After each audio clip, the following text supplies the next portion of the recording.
The hidden truth behind Mia Hamm's success or records will never tell you. 158 goals.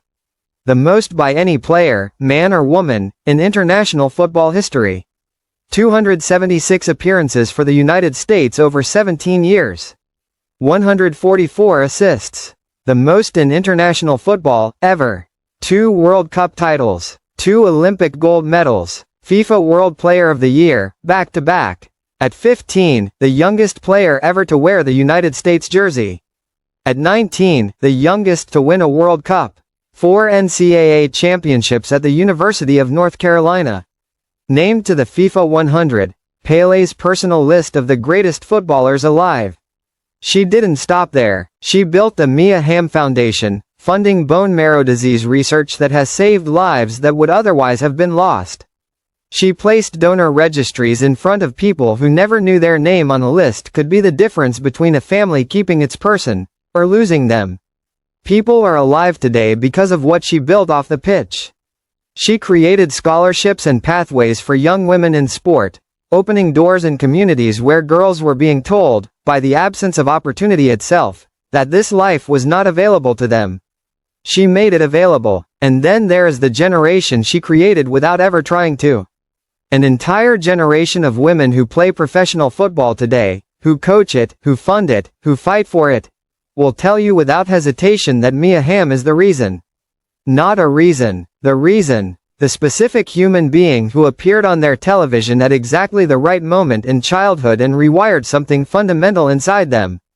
Who made them understand that their body was capable of power, speed, grace and outright dominance.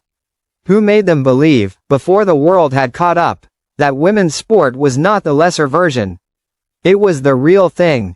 Parents speak about it, coaches speak about it, the women themselves, now professionals, now the ones being watched by the next generation, speak about it with an emotion that has not dimmed with time. She didn't just play football. She gave an entire generation permission to be great. The numbers are staggering. The lives touched are countless. The titles are undeniable, but here is the question nobody is asking. What is the hidden truth behind Mia Hamm's success or records will never tell you? Because the trophies don't tell you about the grief. The record books don't tell you about the loneliness. And no stat line in history will ever capture the man who quietly became the foundation beneath all of it. That is what this story is about. And if you have never seen this channel before, subscribe. Hit the bell, like this video. We are brand new, and the stories behind the stories start right here, right now. She was born in Alabama in 1972 with a club foot. Her right foot turned inward at birth. She wore corrective shoes. Most children would have let that become a ceiling. She made it the first thing she overcame. Her family moved constantly, military life, never rooted. Every new town was a new team. Every new field was a chance to prove something to people who had never seen her play. And she proved it, every single time, with a hunger that made coaches stop walking and just stare. By 14, UNC head coach Anson Dorrance watched her chase down a ball that had no business being caught. She caught it anyway. He called her parents that night and offered a scholarship, 4 years before she could even take it up, because he was not prepared to risk someone else getting there first. She arrived at Chapel Hill, won an NCAA title in her first season, left early when the national team called. She scored goals the way other people breathe, with an inevitability that felt less like achievement and more like a law of nature asserting itself. But behind every one of those goals, she hated talking about herself. Genuinely, deeply, every interview, every ceremony, she deflected. Talked about her teammates, the system, Garrett, sometimes, with a quietness that made the whole room go still. A woman who never centers herself can suffer in silence for a very long time before anyone notices. She had been doing exactly that. The hidden truth behind Mia Hamm's success or records will never tell you, is what she was carrying while the world was celebrating. In 1994, at 22, she married her college sweetheart, a United States Marine Corps helicopter pilot named Christian Corey. 2 careers, 2 sets of obligations, 2 lives running on completely separate tracks, and a gap between them that no amount of love could bridge. Japan, Washington, D.C., San Diego. Europe, Asia, months without being in the same country. A crackling international phone line where togetherness used to be. Victories, defeats, breakthroughs, breakdowns. Mia experienced all of it completely alone. Then 1996 arrived and broke everything open at once. On the surface, the Atlanta Olympics. The first women's football gold medal in history. The kind of moment that should be shared with the people who matter most. That same year, her brother died. Garrett, the man who had put a ball at her feet before she could run properly. Gone from a rare and devastating bone marrow disease. The person who believed in her before the world knew her name. The highest point of her career. The deepest loss of her life. And her husband was not there. Not because he didn't care, but because the life he had committed himself to had placed him somewhere else entirely. By 2001 the marriage was over. 6 years of distance had dismantled it, piece by piece, quietly and completely. No accusations, no drama, just two people acknowledging, honestly, that two lives running on separate tracks had finally run out of road. She was 29, one of the greatest athletes alive, standing alone at a crossroads. 158 goals, 2 World Cups, 2 Olympic golds, and still, the question demands an answer. What is the hidden truth behind Mia Hamm's success her records will never tell you? The encounter. 1998 Harvard University. A charity event. A baseball player steps onto the pitch. Boston Red Sox shortstop. A name spoken in New England with the reverence reserved for saints. He is completely at ease in front of crowds, not performing comfort, but constitutionally built for it. He takes his shot against the greatest female footballer alive. She saves it. The crowd erupts. He laughs. A real laugh. Unguarded, unscripted, the kind that belongs entirely to the person, not the persona. And something shifts. Not with cinematic thunder, not with a swelling score. It shifts the way important things always do, quietly, without announcing itself, like a door opening in a room you had stopped expecting to find doors in. They talked afterward, two elite athletes who understood, without explanation, what the other's life actually cost. The travel, the noise, the strange and specific loneliness of being known by millions and understood by almost no one. He knew what it was to be that person. So did she. His name was Nomar Garciaparra. And for the first time in a very long time, she felt understood. The love story. Nobody tells you the truth about falling in love when you are already famous. The fame does not protect you. It fills your life with so much noise, so many rooms full of applause, so many moments that dissolve into nothing by morning, that you lose the ability to hear the quiet frequencies. The ones carrying the real signal beneath all the static. Mia Hamm had lived inside that noise for a decade. And then Nomar walked into the static, and everything went still. They moved carefully, both serious beneath the public brightness, both shaped by loss, both clear-eyed about what it costs to choose wrong. When Mia described the loneliness of a tournament, the hotel rooms, the hollow feeling inside even the greatest victories, Nomar didn't nod politely.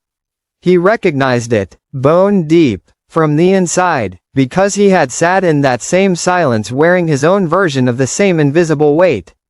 Two people known by millions, understood by almost no one, finally understanding each other. Through the noise of Mia's 1999 World Cup triumph and Nomar's back-to-back batting titles, they chose each other, slowly, deliberately, with the kind of clear-eyed intention that only comes from already knowing what it costs to choose wrong.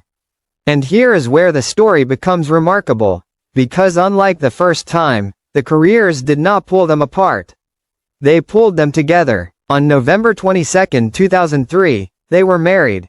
Quiet, warm, entirely their own. Two people who had found, against considerable odds, the specific other person in the world who made the silence feel full instead of empty. Twin daughters in 2007.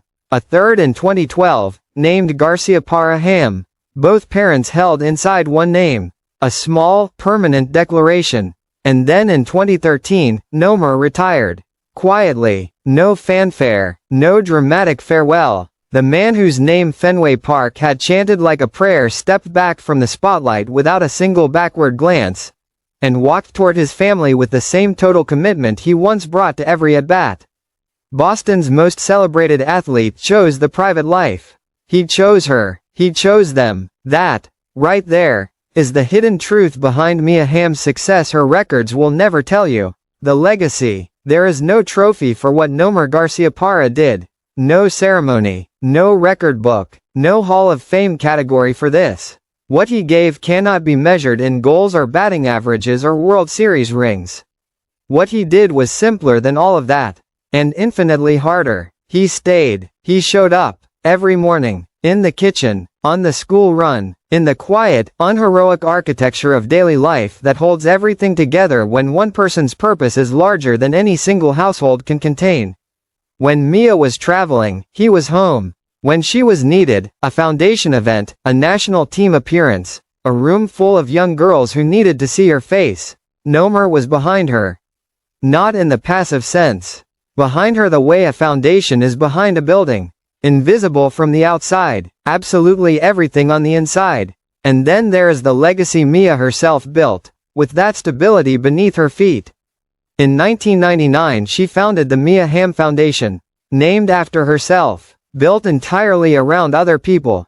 2 pillars, unwavering. The first, bone marrow disease awareness and research. Named for Garrett, always for Garrett, the foundation has raised millions. Funded research. Placed donor registries in front of people who never knew they could be someone else's last chance. Because of that foundation, people are alive today who would not otherwise be. Sitting at dinner tables, watching their children grow, celebrating ordinary Tuesdays. Because a footballer from Selma, Alabama refused to let her brother's death be the end of the story. Read that again. People, alive, because of her. The second pillar, creating real opportunities for young women in sport. Scholarships, programs, pathways for girls who had the hunger but no door to walk through. She built them doors, and there is an entire generation of professional women footballers today who will tell you, without hesitation, that Mia Hamm is the reason. Not a reason, the reason. The specific human being who appeared on their television at exactly the right moment in childhood and rewired something fundamental inside them. She didn't just play football. She gave permission. Permission to be serious. Permission to be great. Permission to want the ball, every single time, with a hunger the world had always tried to tell women was too much. Mia Hamm told them the hunger was not too much. It was everything. 158 goals. 276 caps, 2 World Cups, 2 Olympic golds. The world knows every number, every title, every record, but now, you know the answer. The hidden truth behind Mia Hamm's success her records will never tell you is not found in any stat line. It lives in the grief no gold medal could touch. In the years of silence nobody photographed. In the brother she carried invisibly through every tournament, every ceremony, every Nike billboard the world ever put her face on. And it lives in the man who looked at everything she was carrying and said, without hesitation, without condition, without a single flicker of resentment, "I've got the rest. You go." The goals were hers. The records were hers. The trophies were hers. The legacy is hers. But the life, the full, abundant, extraordinary, ordinary life that gave all those achievements their actual weight. That was built by 2 people. One of whom the world knows by name. One of whom the record books will never adequately honor. His name is Nomar Garciaparra. He is not a footnote in this story. He is the reason the greatest women's footballer who ever lived finally got to find out, after all the trophies, all the grief, all the silence no one could see, what it felt like to come home, every day, to a house that was full. Subscribe, like, share this with someone who needs to hear it. This is a brand new channel, and the stories behind the stories continue every single week, right here.